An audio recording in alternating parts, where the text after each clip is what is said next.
I'll call the March 30th meeting of the Old Colony Planning Council to order. This meeting is accessible to people with disabilities. Microphones or telephones will be used by all speakers.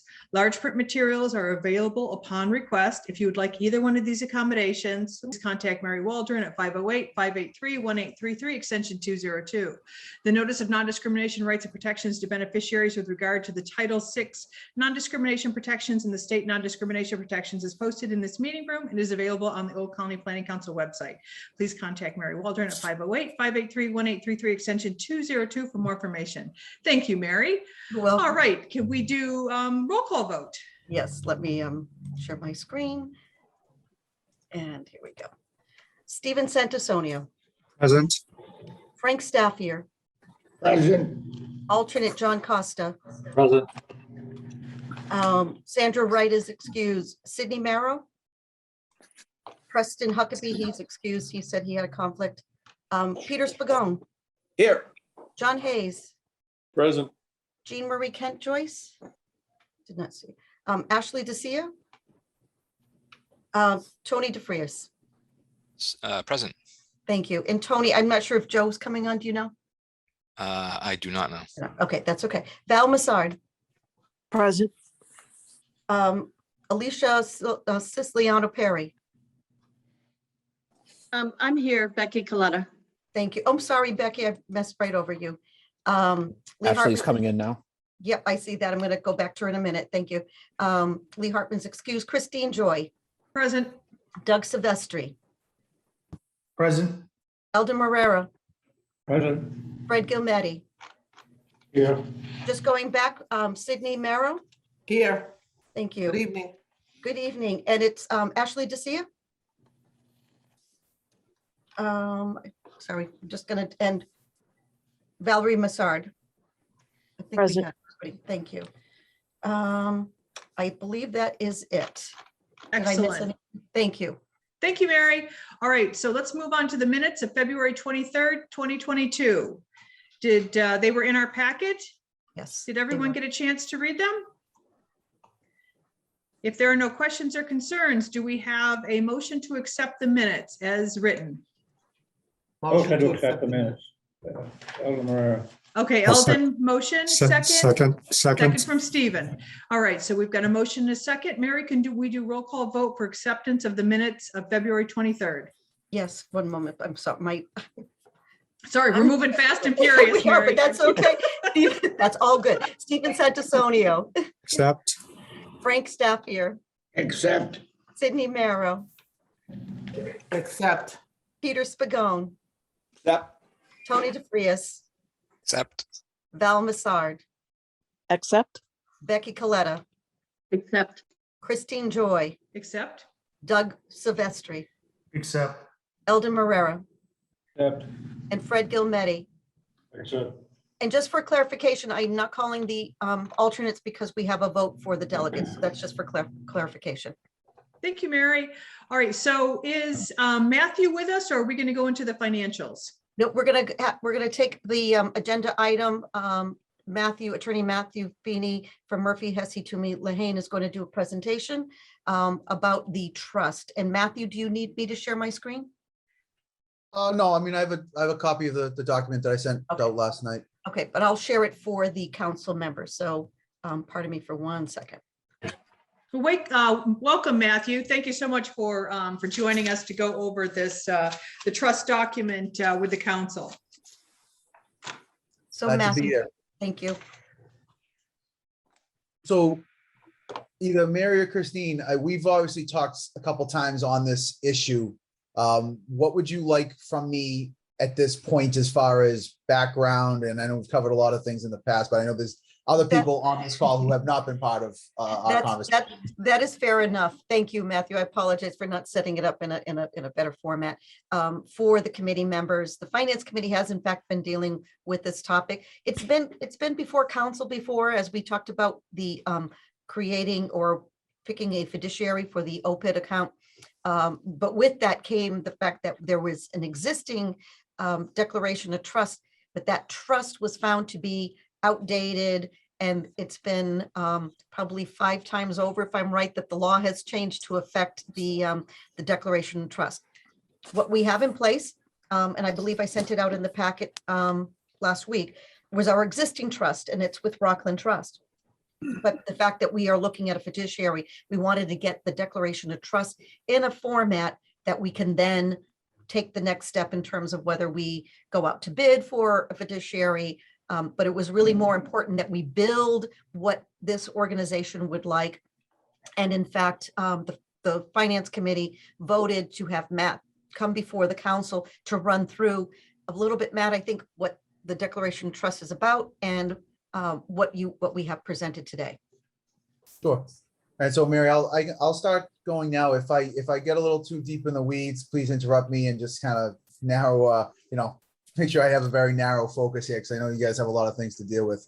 So for those of you who I've not met previously, my name is Matt Feeney. I'm an attorney at Murphy, Hesse, Toomey, and Lehane. I was asked a little while back to look into the OPEB situation that you have in the Declaration of Trust. And I guess big picture, the way I would try describing the situation is that you have an OPEB trust that currently exists. This OPEB trust was adopted, I want to say it was in 2012 or something along those lines, at a point in which the statute was in a different posture than it is now.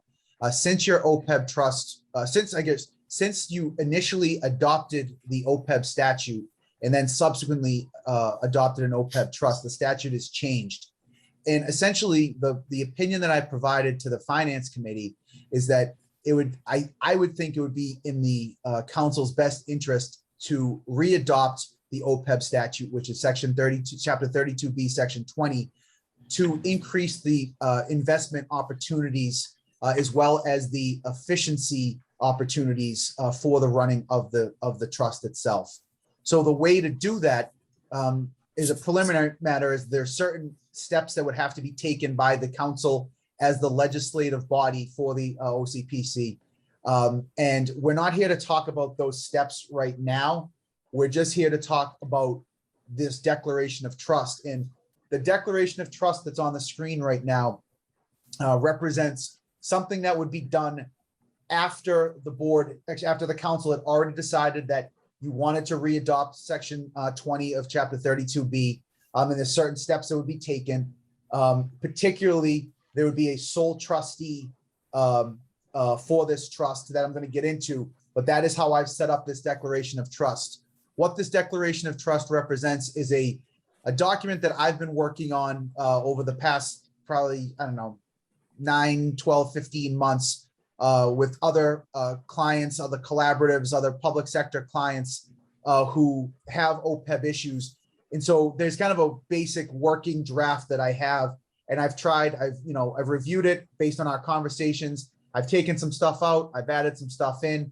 I've tried putting the appropriate terms in that are applicable to the OCPC in this document. But all this document reflects is a starting point from which this council can consider whether it first wants to readopt section 20 and to have the additional benefits of what the new and updated section 20 provides, which, as I said, is primarily comes in the form of efficiency of how the trust is run. It minimizes probably a degree of the bureaucracy. And also the bigger issue is it provides greater investment opportunities for the council. To be crystal clear, this if you are happy with Rockland Trust, this doesn't do anything to Rockland Trust. You can still invest with them if you so choose. And I think possibly at some point down the line, there's been a discussion, at least in the finance committee, about putting out an RFP for a different investment manager. And maybe it ends up being Rockland Trust, who I have no idea how that will turn out. But this doesn't do anything to alter the possibility that Rockland Trust can remain. This is an internal document for the OPEB trust that currently exists. The OPEB trust is a separate entity from the OCPC. How I've drafted this document is that there would be, consistent with the statute, there would be the treasurer of the OCPC by statute is the custodian, and the custodian is one of these 3 options who can be a trustee or part of the Board of Trustees under the new statute. For efficiency purposes, the experience that I've had with other public sector clients is that the best way to move forward with the new, I call it the new statute, but it's 5 or 6 years old at this point. But with the most updated statute would be to have this sole trustee in place.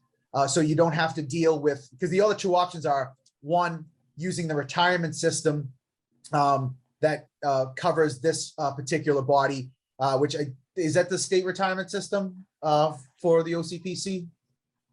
I'm not sure if, so if it's a state retirement system, you'd have to ask their permission for them to serve as the trustees. One, I don't think they would want to do that. And two, you don't want them to do that. That would just be a bureaucratic nightmare, frankly.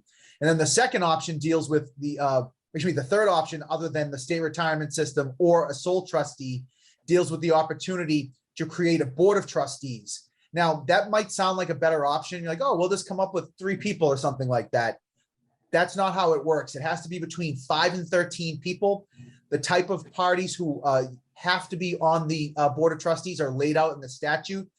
For an example, one person would have to be an elected employee of OCPC. Another person would have to be an elected retiree of the OCPC. And the really significant part is the elected. Every several years, you have to conduct an election for these people. Once again, efficiency of the trust, the bureaucracy that's created by having a 5 to 13 member board of trustees is significant. Now, one thing that has come up in the conversations with the finance committee is, well, what about the guardrails? Why, if we only have one person in place, isn't that dangerous to the trust, actually to the OCPC? Couldn't someone easily, maneuver in a way to steal money or something along those lines?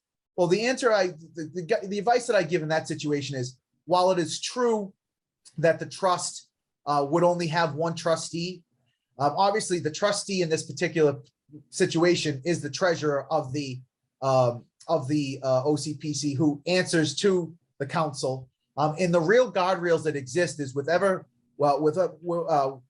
you decide to have as your investment manager, whether it's Rockland Trust, whether it's another organization. I think the best place to really set up the guardrails is at that level, so that not just the trustee has the sole ability to move money around or to take money out, whatever it may be. So you would have, maybe you need 2 signers in addition to the trustee, or 1 signatory in addition to the trustee at that investment level. So the document that I've now put, that is up on the screen is, as I said, trusts can be written in a million different ways. This is something that that I've worked on for a while. It's kind of based on other trusts that I've reviewed. It's been reviewed internally with kind of one of my colleagues who I would consider to be a real expert on these matters. But I've tried putting in enough information that is general that, I think should generally suit this organization. But obviously, I'm not, I don't have an intimate knowledge about the day in, day out, workings of the council. So there might be certain things that the council may want to have in there that is not in there, and vice versa. There may be things that you might want to take out. So this is just a starting point of a conversation. And as I said earlier, this document would be a step that would be taken, down the line at some point. But before you ever get to this point, the council would have to decide if it wanted to readopt Section 20, and then that would be a series of votes that the council would take. As I said, the guidance that I would give is that, well, the treasurer by statute becomes the custodian, and I would advise that the treasurer/custodian be the sole trustee. Once that happens, the sole trustee would have the opportunity to adopt the trust, and then there are additional steps that are laid out in the statute as far as how the new trust would become effective. And it's about approximately a 90-day period after the trust is adopted and filed with the CEO of the organization as well as the clerk. But there's a lot here I think it's about a 11 or 12-page document. So this is not something that I expect to be resolved tonight. As I said, it's a starting point, and there's some legalese in there, which I think is just the nature of the beast, unfortunately. But I hope that the language is plain enough that everyone can understand what it is, because a good trust should be able to be readily understood by everyone who's reading it. You don't want to have it, shouldn't need an expert in these to understand what's going on. Because it's going to be interpreted not just by attorneys, it will be interpreted by lay people, it'll be interpreted by staff, it'll be interpreted by the trustee, it'll be interpreted by the council members. So I hope that what's in here is a good start to what you would want if you decide to head down this path. But as I said, the reason for doing this is because I think that the trust that you currently have is outdated due to the statute of how it exists now. And the one thing that you can't necessarily do is just kind of have your old trust, because it wouldn't comport with the statutory requirements that is currently required. Essentially, what I've put up here would comport, I believe, with what the statute requires now. And what would happen here is essentially the council would be voting to have an amended and restated trust. That would be the vote that is occurring. But ultimately, it is solely the trustee, or if you decided, the board of trustees' responsibility to adopt the trust. As I said, in an organization like this, there's going to be very close interaction between the trustee or board of trustees and the council. But the council, once this is set up, doesn't really have any say over what's going on within the trust, necessarily. It actually is no different from the trust that you have now. It's just that there is a larger board of trustees, many of whom are already involved with the council from my reading of the older trust. I know I've said a lot thus far, and to some of the people with whom I've already been speaking, this is maybe very well understood, but for people who this is completely new, I would expect that, frankly, this might be Greek to a lot of you, because it takes a long time to even get a feel for this material. But as it stands right now, are there any questions that anyone has, I guess, first and foremost, about the necessity of adopting the new the new statute under section 20, and then we can kind of go into, the specifics of any concerns, additions, subtractions, or just questions in general about the declaration of trust. So I guess I'd open it first up to questions about why this is happening in the first place.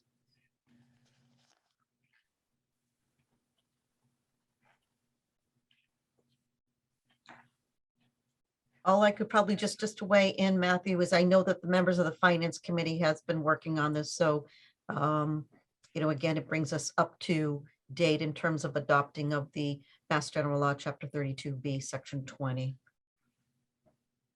And one thing to add, you don't have to do this. This is not something where, if it was something you needed to do, I'd tell you. It's not a must. This is a discretionary decision. You are perfectly content to keep on operating in the manner in which you have. The position that I believe is correct, however, is that you'd be better served by adopting the new statute so that it would increase your investment opportunities and also give you a more efficient and up-to-date document. Matthew, it's Christine. Can I ask a follow-up question to that statement? Of course. So if we don't take any action, then I don't believe we can move the OPEB out of Rockland Trust. Is that correct?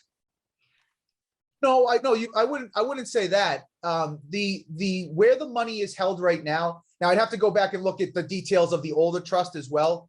But Rockland Trust, you don't have the agreement you have. There's actually the old declaration of trust is not a declaration of trust with OCPC and Rockland Trust, I don't believe. An OPEB trust is not that. A declaration of trust is the document that controls the operation of the OPEB trust itself. Dealing with Rockland Trust is a separate entity altogether. That would be part of potentially an investment management agreement or an investment advisor agreement, something along those lines. So you would still be able to move the money out if you wanted to a different investment organization. One of the big things that I viewed from my perspective is that I didn't think that you would be able to put it, for instance, into the State Retirement Benefit Trust Fund because of the language that is in the old statute. I thought that that was something that you wouldn't be able to do. And it might be something you don't care to do. And as we've talked about, I represent the State Retirement Trust Fund. So this is me, not in any way me suggesting that I want you to do it. I have no dog in the fight, but it's something that I don't think you can do with the old statute as in your old trust. So to broaden your investment possibilities moving forward, whether it's now, 5 years, 10 years, 20 years down the line, that's why I think it's a better course of action to readopt Section 20, the newest version. Thank you, Matthew. I appreciate that. Charlie Kilmer has a question.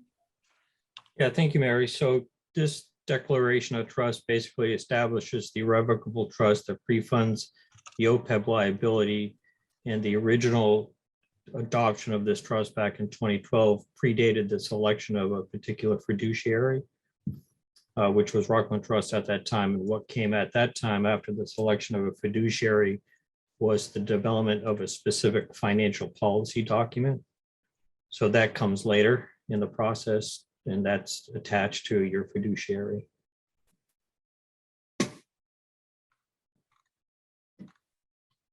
Thank you, Charlie. Sorry, I can't figure out how to put up my hand right now. Go ahead. I'm on the wrong, I'm raising my hand. Go ahead, Becky.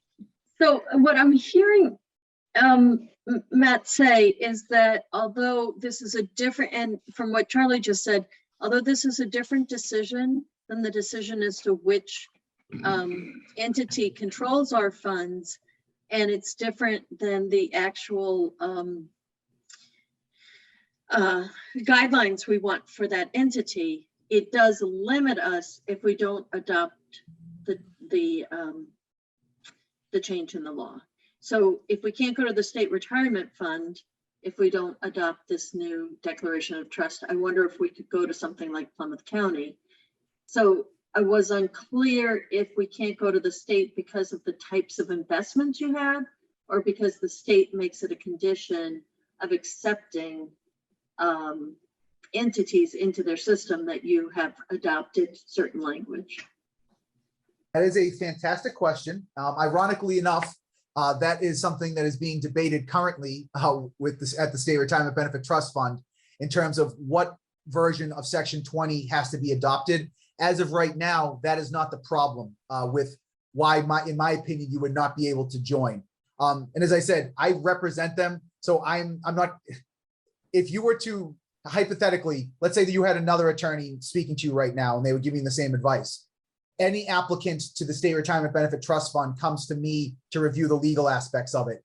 And what my concern deals with the language in the statute that you adopted in 2012, that version of the statute references that the approval to go to the State Retirement Benefit Trust Fund has to go through a committee that I don't believe any longer exists. So theoretically, it's possible that you could get into the benefit trust, the State Benefit Trust Fund, but I'm concerned with the language that is in the statute that you are operating under would not be applicable to what exists right now. And I guess I'm saying that in both my capacity as your attorney, as well as just my experience with the State Retirement Benefit Trust Fund. So it's not about the actual investment decisions or the investment opportunities specific to the state fund. Correct. It's just strictly about the statutory language and what was required or what you were able to do back in 2012, I think might not be you might not be allowed to do under the version that you have adopted. So that's my concern. And you know, is it possible you could? Sure. But it seems to be that would be a potential problem that I don't think you need to have when it's easily fixed by, I shouldn't say easily, because there is time and effort that goes into this. There are legal costs.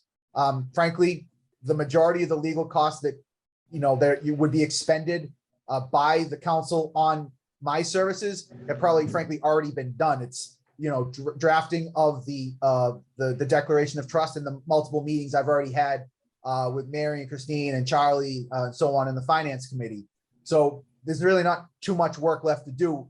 what would happen is if the board decided to readopt section 20 with the updated statute, it's some upcoming meeting, I would walk the council through the appropriate votes, which are 3 or 4 votes. It's pretty simple.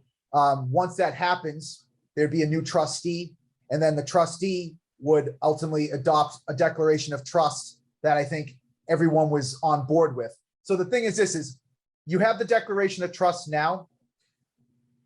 Ultimately, only the trustee has the authority to approve it. But at this stage where you're at right now, it's perfectly appropriate to have everyone kind of chime in and say, give your thoughts on if are there any issues that you think should be, added, subtracted to the declaration draft that I proposed.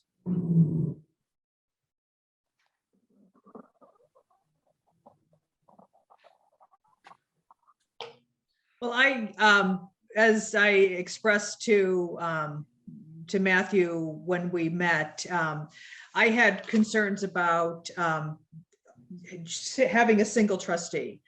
I realize that it is more cumbersome to have a board of trustees that oversees this, but I just felt more comfortable where we're representing 17 communities that we had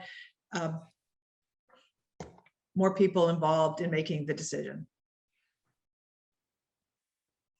And so in terms of if that's something you want to do, as I said, it's whatever you decide.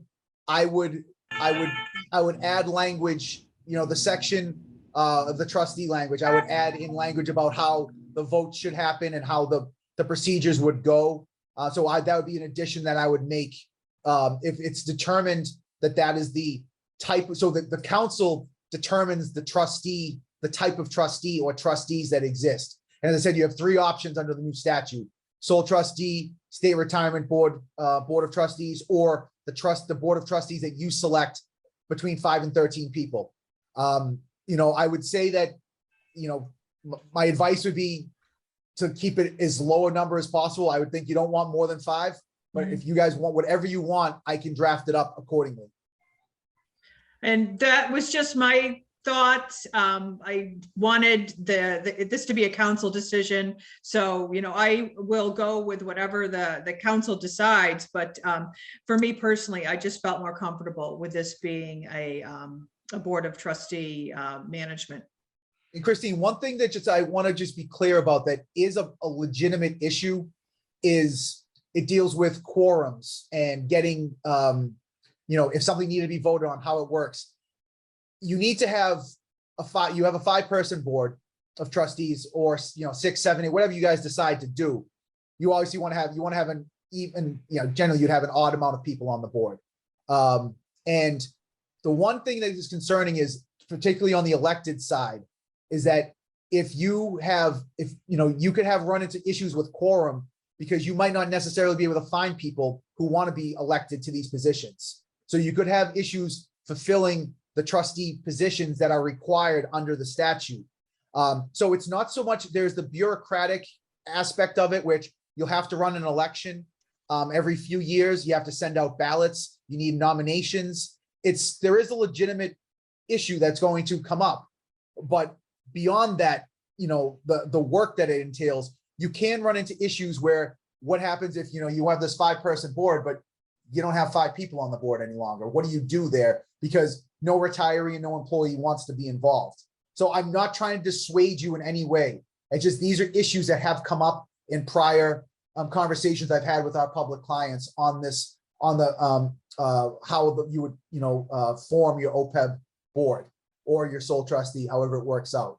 My experience has been the sole trustee is the easiest way, but I completely understand, particularly for an organization of your size that represents so many communities, why you would want to have it spread out over more people. Thank you, Matthew. I appreciate that, sharing that with the full council. Becky has her hand raised. I don't know why. I'm on a different program today, so I can't find the raise hand. A couple questions here. If we had a sole trustee, is there any way we can insure against violations of any fiduciary duties by that sole trustee? And can we also provide E&O insurance, because a single trustee also is taking on a fair amount of fiduciary responsibility. You know, the people who sit on the council are largely volunteers, and this is a significant amount of fiduciary responsibility. I understand that we will have plan advisors and, you know, making the actual investments, but it's still, you know, some amount of risk here. So I'm just wondering if the treasurer or the person who's selected to be the trustee would be protected by our E&O insurance, and if the council or the trust can protect itself from any fiduciary violations by a sole trustee. So there's an liability and indemnification section 6. Yeah, but Um, it doesn't which- talk about external insurance. That So- only talks about the OCPC indemnifying the trustee, So or the OPEB fund indemnifying. So I guess this is exactly the type of conversation I want to have. Maybe perhaps this is the issue that you would want to have, you know, amendments made to the draft that I proposed. This is why we have the conversation, to see what it is, what additions or subtractions you'd like to have. You know, it's a trust document. You're taking part in the creation of it, while the trustee or board of trustees adopts it. Obviously, you know, at this point, I want to hear from as many people as possible to see, you know, what it is that you really want in there, what it is that you really don't want in there. So those are definitely things that we can talk about adding in there. Now, so the two things we're having, the external insurance, and what was the other thing, Becky? You're on mute, Becky. The insurance, do you know? Myself, sorry. It was to have the external insurance to cover OCPC in case the trustee violates their duties. And it's also to have insurance to cover the trustee that goes beyond just the value of the trust itself. So I would venture to say that I think there's the two separate issues. I feel like Yeah. OCPC would be able to get its own external from the trust. The trust, then you could add language in to protect the trustee or the board of trustees in there if you wanted to do that as a cost that could be expended by the trust, you know, having some sort of insurance on, you know, to protect, you know, everyone, the single trustee or the board. But as far as I wouldn't see any reason why OCPC couldn't get its own separate protections, but I think that would definitely fall outside of this declaration. Okay. Can I ask a follow-up question before I yield the floor to someone else? The second thing is, when you talk about a quorum and having a 5 to 13 member board and keeping it at, say, a 5-member board, I know that in some settings I've seen people say the board will consist of 5 to 7 members and the quorum would be a majority of the 5, you know, of the number sitting, but no less than 5. I've seen, you know, a little bit of hedging and some documents on the corporate side around that. And I don't know if that would be available here. So I've not looked into that specific issue. If you can have a range, obviously you can set the quorum requirements within the declaration. This declaration that I propose is set up as a sole trustee declaration, so I didn't get into quorum language. But obviously, if there was going to be a board of trustees, you'd want to establish what a quorum is, you know, based on the number of trustees that you have. I can look into that range, absolutely, but I have not experienced that in my dealings with OPEB trusts. Okay. I only ask that because, you know, I hear Christine's concern about having a sole trustee, and I hear your concerns about efficiency and quorums, and I'm just wondering if there's something in between. I mean, the problem is I feel like 3 would be a great number, but the statute doesn't allow for it. You know, I don't know why, frankly. I feel like that's, you know, an easier thing if you want to say 3 to 13, but I guess I don't know. I'd have to look into what else you could do as far as a range. I just don't know that answer off the top of my head right now. Madam President, I know that Charlie has his hands raised, but before we get to him, you know, I just looked at my emails and I was supposed to send this draft. I sent it to the Finance Committee members. I did not send it to the full council members. So in all fairness, they have not had the chance, even though it would have been short time either. But it may make some sense to have this to go back to the Finance Committee. invite the other council members to kind of hear the conversations and then have it be reported back to the council with the recommendation of adoption and put the parameters to that. And perhaps even in advance, have all the questions in advance. So if in fact we are able to have Matt come back to answer them, or we want to be able to have something interim, we can then share that with the rest of the group. So Charlie, you had a question? Yeah, so Matt, so if it's not one, but it has to be more than three, is that what you're saying? It has to be, if it's not one, it's either the state retirement board or 5 to 13 that you would just, so it's laid out in the Right. statute, the baseline of who you have to have. And, you know, I mean, I'll tell you who it is right now. Right, so what I was thinking was if you need five, so the five would be president of the council, the secretary, the treasurer, the chair of the finance committee, and the chair of the personnel committee. There's your five. Those are active frontline members of the council involved in the day-to-day business at different levels. And So the problem with the 5 needs to be a little bit more specific.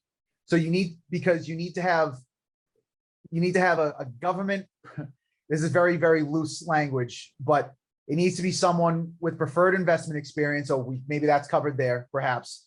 Then it's a citizen of the governmental unit, an employee of the governmental unit, a retiree of the governmental unit, and then a governmental unit officer. So the retiree is the one I'm concerned about. Would that be covered by the list you just said? so that'd be a retiree of the OCPC? Yes, Yeah. and the thing is, this is for the active employee and the retiree, they have to be elected. So it can't just be, you can't just decide it's going to be Joe Smith. You have to go through the election process, take nominations, you know, and it's a balancing act. I completely understand why the council would want to have more than one person, but I can also understand why it would be a problem to have, because it might seem great right now, but running this over the years and having these elections and trying to keep finding people who want to serve, to do the election, you know, to seek nominations, to run an election, you know, you have to have an elections officer named, or some, you know, maybe be the executive director or whoever it turns out to be. There are just, you know, I guess it's what's the benefits, you know, of each. It's a pros and cons. I can say from my experience, the issues that exist for the sole trustee are less than they would be with the multiple person board, because with the sole trustee, considering who the sole trustee is, it's your treasurer, but the issues that you would have with them, you can have, you know, you can set the reporting requirements of the trustee to the council. You can control the manner in which any funds held by your investment manager are transferred. I mean, there's things that you can do to protect yourself, but it's very simple for me to write up the trust however you want me to. There's no issue. It's a small change to have a board of trustees versus what I've put down here. And there was no particular, as I said, I did the sole trustee just because that's what most people have chosen to do, but other groups haven't. One of a larger public client we had decided to go with 9 people. You know, that's what they wanted to do. So that's completely up to the council. It's there's pros and cons with each. You just have to decide which one has more pros than cons. So for the council members, I also put in the chapter 32B, section 20 in the chat, if you'd like to pull down that Mass General Law just for your purposes as well. So Becky, you've got a question? Is it possible to have something of a hybrid where you have sole trustee who has the fiduciary duty, but there's something in the declaration of trust that requires certain decisions to be made by, you know, for the trustee to rely upon an advisory panel from the OCPC executive board? Becky, when you first started talking, I couldn't really hear you. Do you mind just saying that one more time? I apologize. Oh, yeah. Could you have something of a hybrid where you have a sole trustee with the fiduciary responsibility of a trustee meeting the statutory requirements, but you have a requirement in the declaration of trust that that trustee would have to obtain the advice of the These people executive just wanna board of ask questions, but We're not OCPC even acting on it, and we've spent 40 minutes on it. Okay. for, I'm sorry that I lost track. Where you'd have the executive board of the OCPC who would advise the trustee or for whom the trustee would seek advice from. So you'd have the public input. Sure, I don't think that would be a big problem. If you look, if you consider the, like, for an example, let me just see if I can find it real quick. In the amendment section under Article 8, any amendment by the trustee needs to be with written notice to the council no less than 30 days before a decision was made. So you could tweak language like that and have that, you know, if a certain type of decision was going to be made, it needed to be, you know, prior to any action being taken, it needed to be reported to, you know, executive council, the finance committee, whatever it is. That would be, I don't think there'd be anything wrong with that. As long as the authority, just the authority of the decision-making, the actual decision-making lies solely with the trustee or the board of trustees. But putting language in there that requires some sort of conversation or input with an external body, I don't think that would be a problem.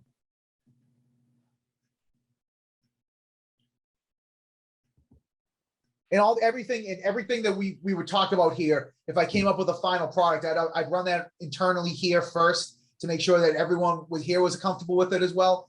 But that we already have language in there that's similar. So, and this is your trust document essentially. You get to put in what you want. And the main thing is everything needs to be consistent with what the purpose of the trust is, and that's to fund your OPEB liabilities. So I don't think that would be a problem. You know, obviously the OPEB trustee or board of trustees has to adopt it, but that wouldn't be an issue when there's this collaborative process at this stage to discuss what should and shouldn't be in the trust.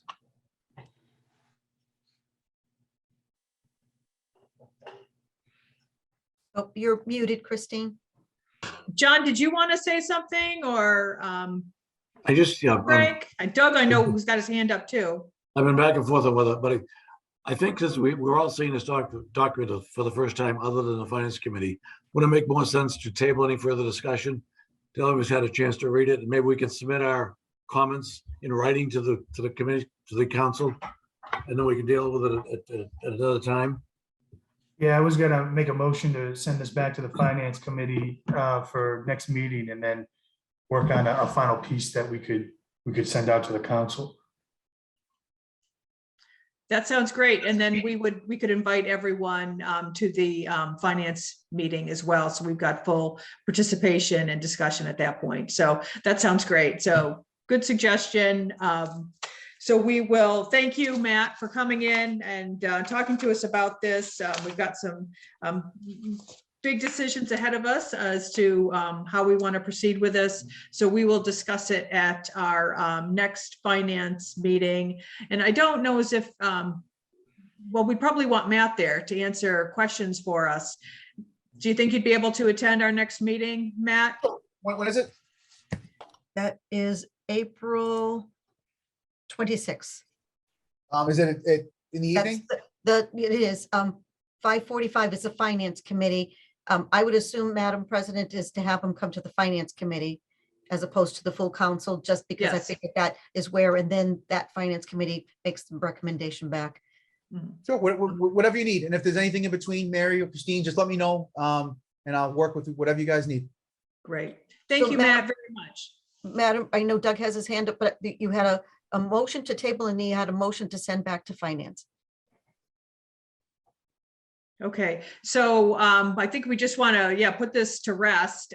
So why don't we take the motion to return this to the finance committee, and then you're going to get the document. I don't know if you have already out to everybody so that people who aren't able to attend the finance meeting are able to provide us with their suggestions on the trust document so that we can discuss those at our next meeting.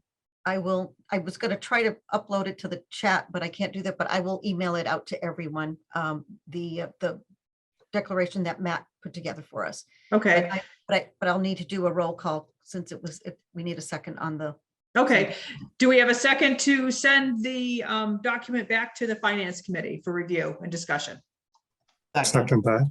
Okay, we had Sydney that was first to second it, so motion and a second.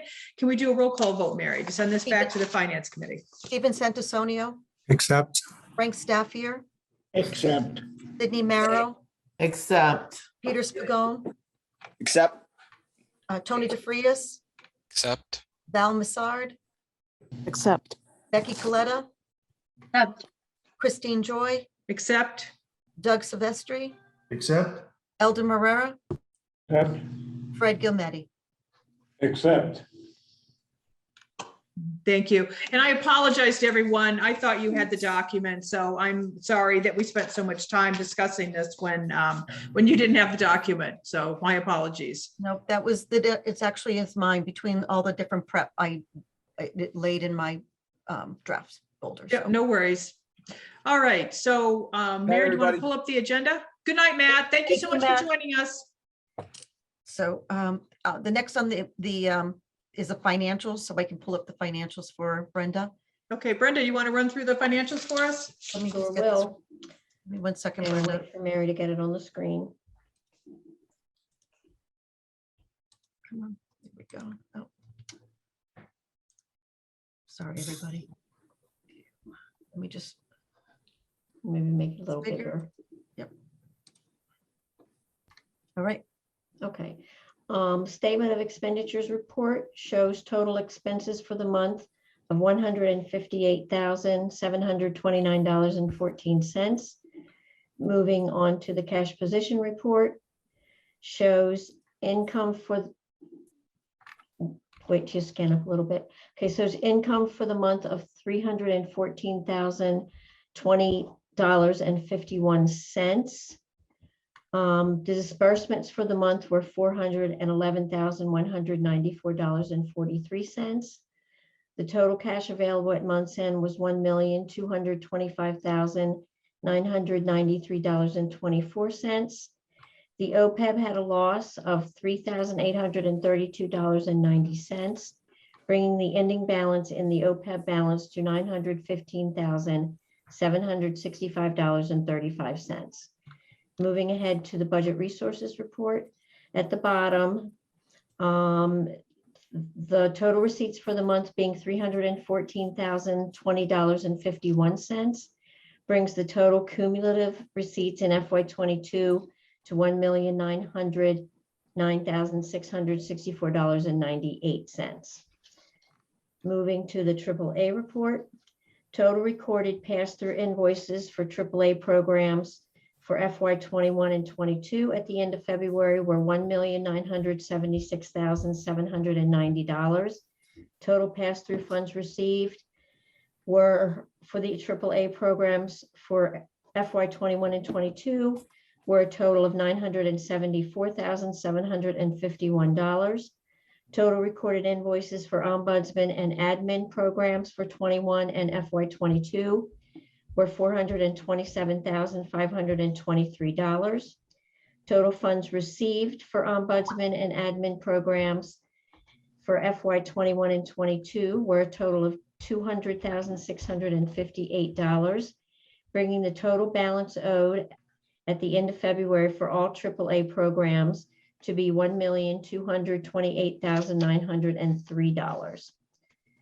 Voluntary transportation account beginning balance in February was $178,434.66.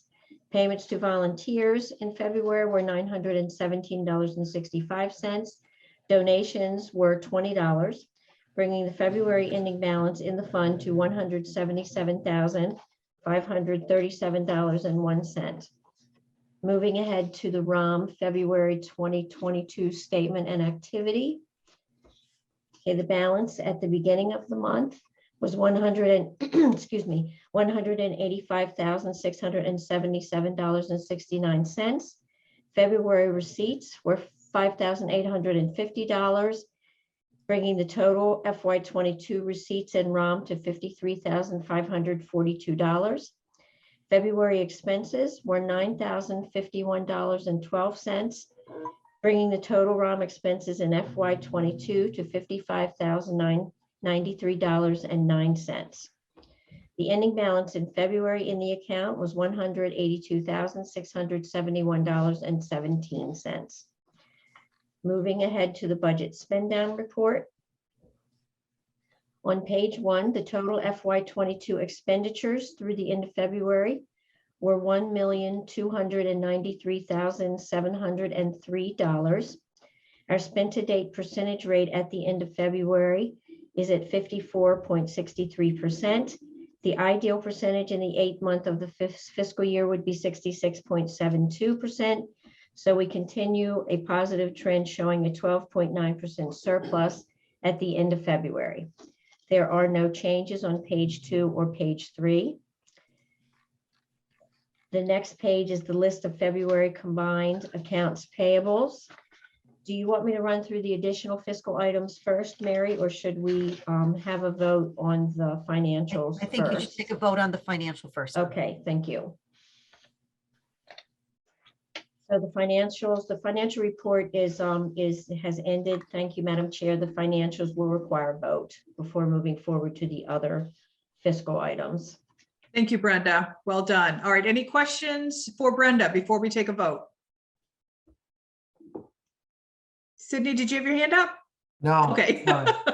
All right, very good. All right, do we have a motion to accept the financial reports from February? Make a Motion motion. to accept. Okay, Doug and Sydney, motion in a second. Mary, can you do a roll call vote? Yes, Stephen Santisonio, Accept. Frank Staffier, Accept. Sydney Marrow, Accept. Peter Spagone, Accept. Tony DeFrias, Accept. Val Massard, Accept. Rebecca Coletta, Accept. Christine Joy, Accept.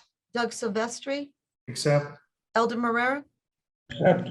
Fred Gilmetti. Accept. Mary, did you want to go to the nominating committee report now and then go back to Brenda? I do, please, if, I just need to, get to where I'm going, sorry. Mhm. I don't have it all right here.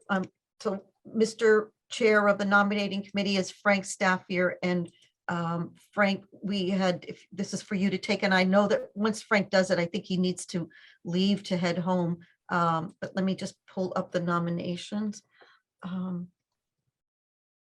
Officers, sorry.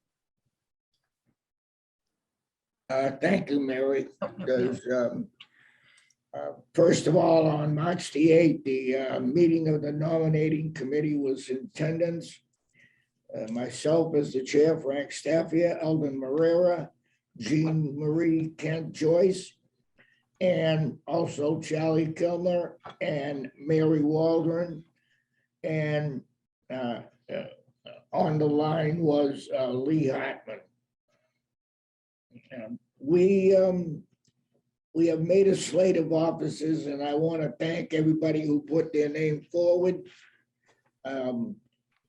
We are recommending to the board that the president be Valerie Massad for the year 2022, 2023 from Kingston with a 3-year term. Sandy Wright from Bridgewater will be the secretary, and she's got 1 year left on her term. And I want to thank Fred Gilmetti for stepping up. He's from Whitman, and he is finishing up a 2-year term. So we do have a full slate, Madam President, and we will present it to you now. And we hope that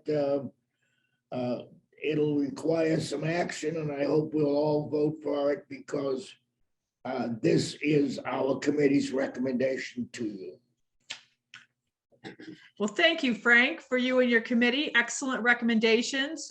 We appreciate Val and Sandra and Fred, their willingness to serve. It's greatly appreciated. So thank you so much. And I'd like to make a motion that we accept the slate of officers as presented by the nominating committee. Do we have a second? I'll second that. Okay, we had Stephen second. Mary, can we do a roll call vote? Yes, Stephen Santisonio, Accept. Frank Staffier, Accept. Sydney Marrow, Accept. Peter Spigot, Accept. Tony DeFrias, Accept. Val Accept. Massard. Accept. Thank you. Sorry, I'm going fast. Becky Coletta, Accept. Christine Joy, Accept. Doug Silvestri, Accept. Elder Marrera, Accept. Fred Gilmetti. Accept. That is unanimous. Great. Thank you. Thank you so much. Thank you, Frank and your committee for your hard work. Thank you, Getting that, Madam bringing that to President. us. Thank you very much, Madam President. And Frank, I know that you may need to go because the light of day is getting a little bit dark. So I Yeah.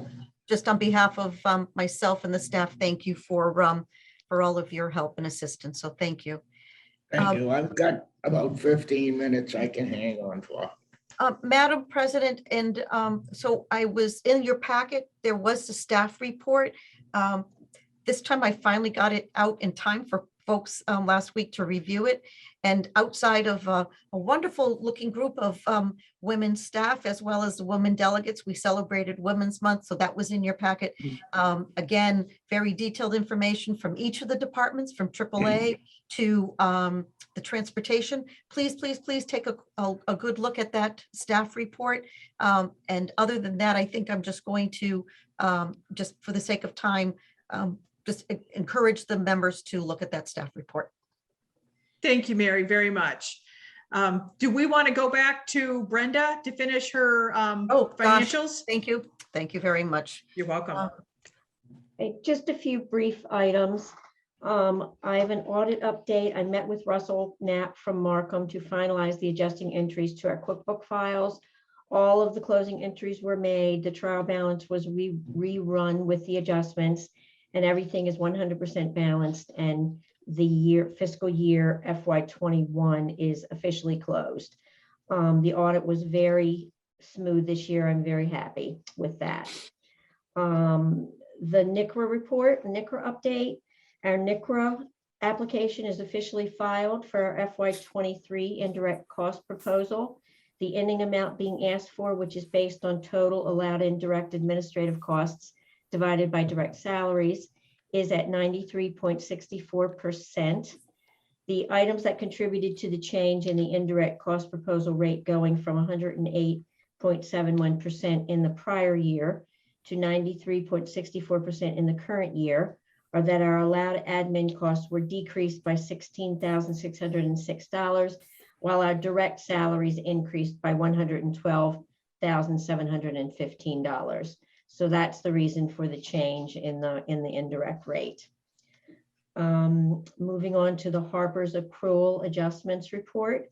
I've been working with our Harper's payroll representative regarding the need to edit the OCPC accruals, which were set many years ago, and some are not quite accurate. Based on the fact that we're changing the policies, once the policies are settled on and written into the official new policies, those policies will be made available to Harper's, and our accruals will be reset to adjust to the corrected accrual rates with the first pay of FY23. Also, we are discussing resetting those large accrual numbers that have just been adding week after week after week and not stopping at what is the cap for vacation hours allowance, for instance. So we'll be looking at all of that, and in a future meeting before the beginning of the fiscal year, obviously, it'll be discussed, and the changes will be presented and discussed at that time before any decisions are made, obviously. Number 4, the fraud case update from the Rockland Bank. OCDC nor the bank took a loss on any of these fraudulent checks. Our account was quickly transitioned to positive pay, so the case is officially closed by Rockland Bank. Typically, it's nearly impossible to identify suspects in these wide-ranging counterfeit cases because they usually result from internet scams that span the nation. These types of investigations are usually left to law enforcement. Unfortunately, the fraudster is more protected than we are. And that's the end of my report. Thank you, Brenda. A lot of good information. Any questions for Brenda? Doug, did you have anything you wanted to add? No, I mean, we went over a lot of that stuff yesterday, so I'm glad to see that they finally changed the whole process with checks and everything like that. I think it should have been in place a long time ago. So I'm glad they fixed it and corrected it. Thank you, Doug. All right, so Mary, you wanted to do, where did you want to go next? We're going to go right here to the Comprehensive Economic Development Strategy Committee. There is a slate of for people for the committee, since the Old Colony Planning Council member council itself is the authority for appointment. You will see that Joanne Zigman, is Joanne on? Mhm. Great. Yes, I am. Yeah, Mary. Perfect. Thank you. Joanne, would you walk us through this, please? Thank you. Sure. So I believe it was sometime November, December, there was a slate presented as well of council members. So those are the folks that you see listed here as current committee members, many of which have been on the SEDS committee for several years. The committee does have space for, I can't remember if it's 16 or 19 members overall. So we're obviously aiming to fill all those seats as soon as possible. So committee members discussed who would be good additions to represent the diversity and variety of economic interests in our region. And the proposed additions are 5 that you see listed at the top of this document here. So we have Leah Filson of Sea Plymouth, largely representing the tourism industry. We've got Michael Lambert from Brockton Area Transit, representing regional transportation issues as well as local ones. Deborah Roberts, who is on the Stoughton Select Board. She also is a realtor and a advocate of diversity and inclusion. So she comes recommended for a whole variety of reasons. We have Stephen Cole, who is on the Plymouth Regional Economic Development Foundation. Lee Hartman actually suggested Stephen Cole as his replacement on this committee. Lee used to be on it. And then we have Jack Riley, who represents a private institution in our area, Harbor One Bank. So those are the 5 being proposed by committee members for this council meeting. And in the coming months, we hope to have some more proposed additions as well that will fill out the committee to the 19 or so seats that we've got.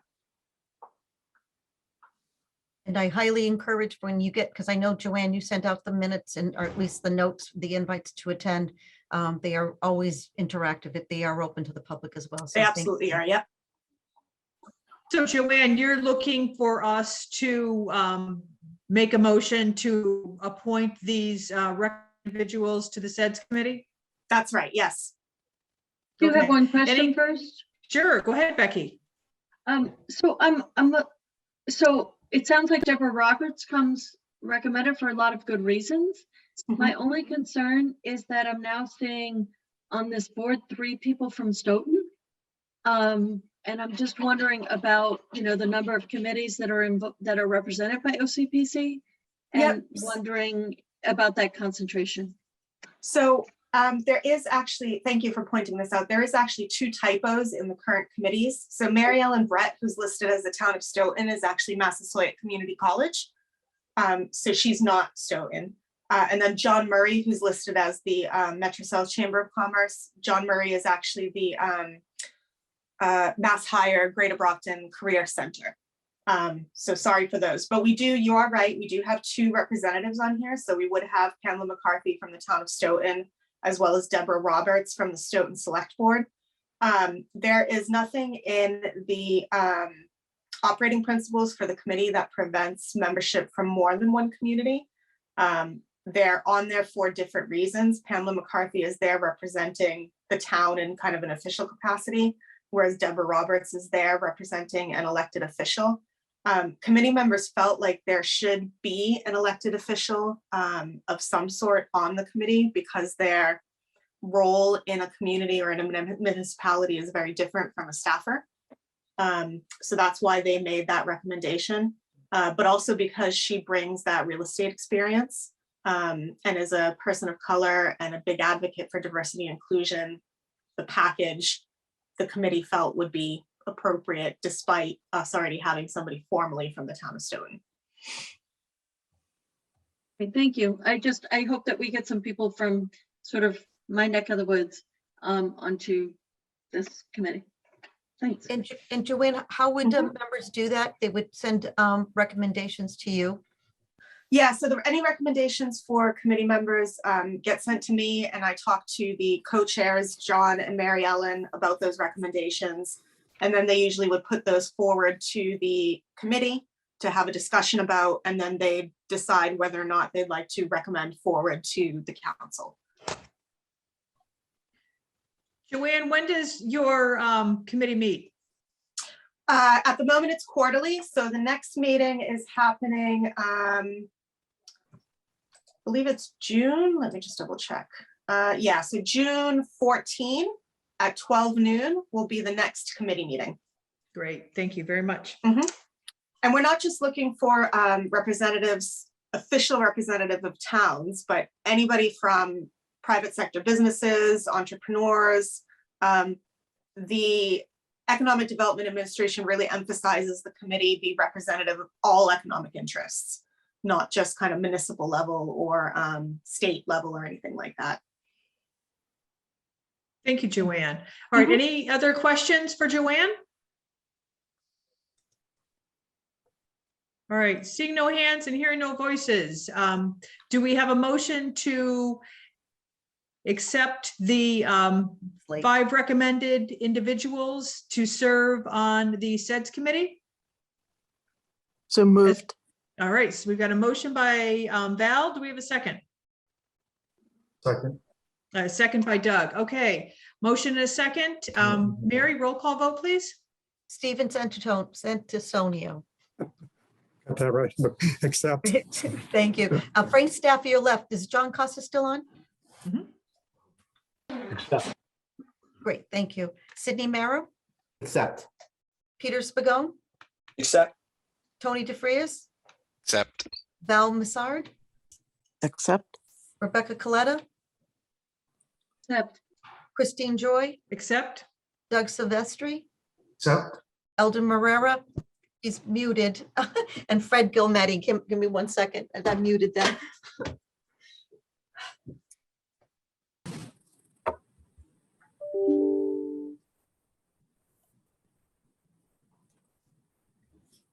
Okay. Eldon Marrera, What about it? you have to vote yes to accept the slate. I voted. Okay, well, we didn't hear you. And then Fred Gilmetti. Accept. You accept? Yes, so they both accepted, Madam President, and I got like 18,000 steps in the meantime.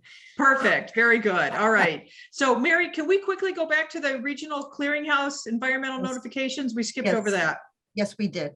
Let me just share my screen. So thank you, Madam President. And the notifications in terms of the announcement, let me get to my breath. There are new projects in Plymouth, the Long Beach Mixed Sediment Nourishment, the certificate for the warehouse facility in East Bridgewater. Lincoln Park is also for the, we talked about this last week in terms of the West Bridgewater. There are site visits in Plymouth, the Long Pond Beach, public notices, the notice of applications of insurance of draft groundwater discharge in Kingston, and then the notice to intent to initiate the E-glass restoration project in Duxbury and Plymouth. And then it's the notice of intent for ecological restoration in Plymouth. And then also the notice of application of issuance of draft groundwater discharge in Kingston. And then the notice of application of issuance of draft groundwater discharge permit in Easton. So we will, I just want to give a shout out to Kyle Mowat. He is the one who compiles these. We make sure that they're on your agenda. And if any council member would like us as OCPC staff to put together a comment on the community's behalf, we will be gladly to do that. Great, thank you, Mary. All right, Mary, how about an update on the status of the retirement legislation? So the state organization, Massachusetts Association of Regional Planning Agencies, have met The bill did move out of committee. There seems to be some discrepancy about which language. I've been working with Senator Brady's office as he served as the co-chair of the Public Service Committee. And they're working on making amendments in the House Ways and Means. There is the idea of the retirement legislation is that there would be the forgiveness of any former debt. And there seemed to be some negotiation as to accepting whether the regional planning agencies are going to pay going forward or whether there will be a line item under A and F. So it's still a little bit cloudy to me. It will remain on this agenda for me to update the council members until we finally have a resolution to this matter. But at this point, it's status quo. There is no legislation is moving forward, but it's unclear as to which version is going to make it through. Great. Thank you, Mary, very much. All right, next item is the AAA Mobility Program Funding Initiative, Oh. and David is going to report on that. Yeah, I'm in a meeting. Can't talk to you. David, are you? Yeah, Elder thanks. Morera. The next one, Elder Morera, the AA Mobility Program funding. I'm representing David Klein. This, Eldon, you want to give me a second? I'll just run through it, one or two things. no, I can run through it. Okay.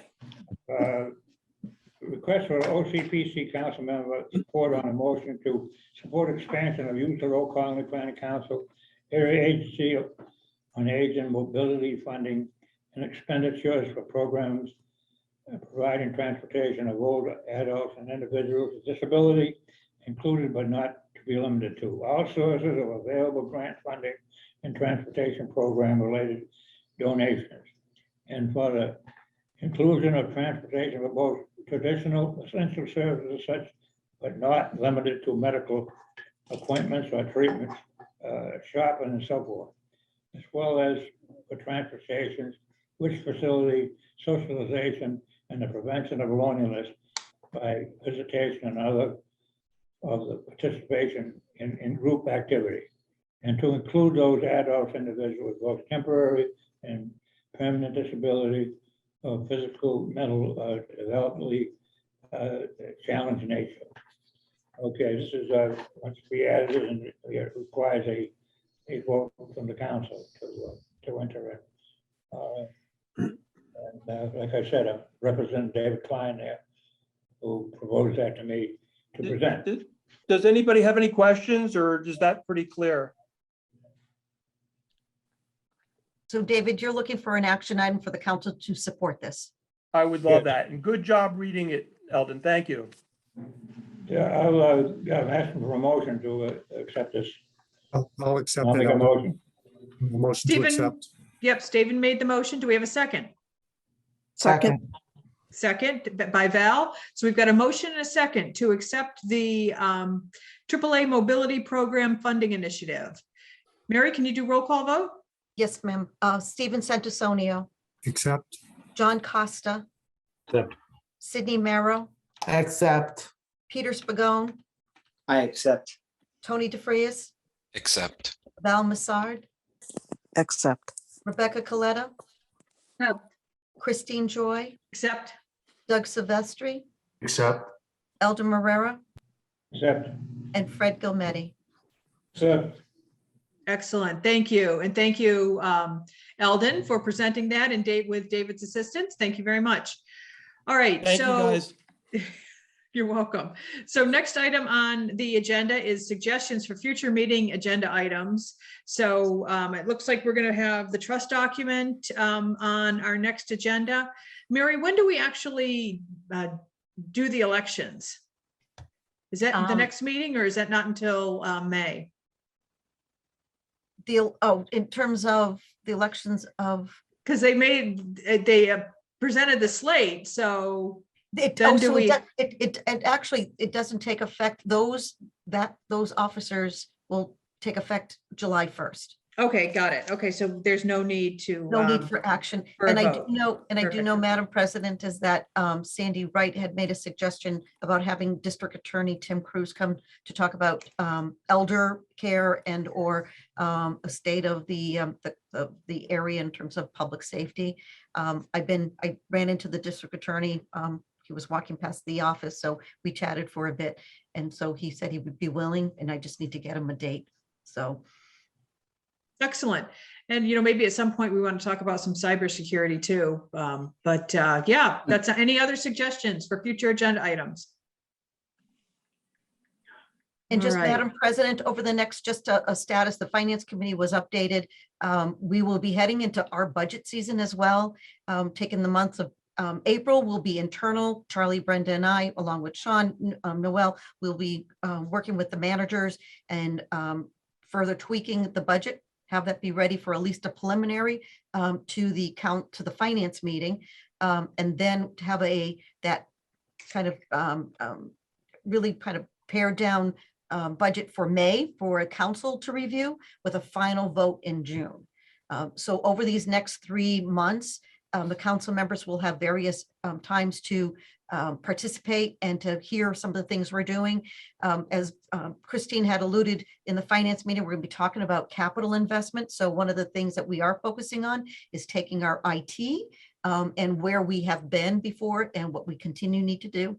Then we have our structure of our building and a few other items. So the telephone system, and I had one other item, but we'll get all of those capital budgets, make sure all the committee members are notified of when the meetings are being held. So you're well informed. So by the time it does get to you for that final vote, you should feel very secure about where we are.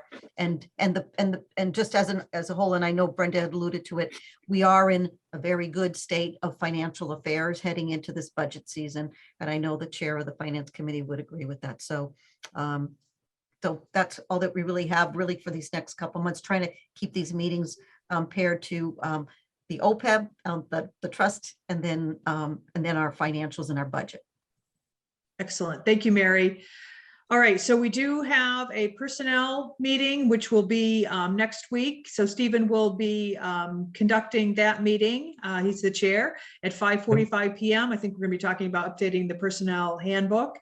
And then we've got a finance committee on April 26th at 5:45. At that point, we're going to be really diving deep into the trust document. And then we've got our next council meeting the following Wednesday on the 27th at 6 p.m. So any other business? All right, I'll make a motion to adjourn. Do we have a second? Second. All right, how about just a raise of hands? All in favor? Aye. All Aye. right, good night, everyone. Good night, everyone. Hey, Good Thank night. you. Thank you. have a good night. Bye.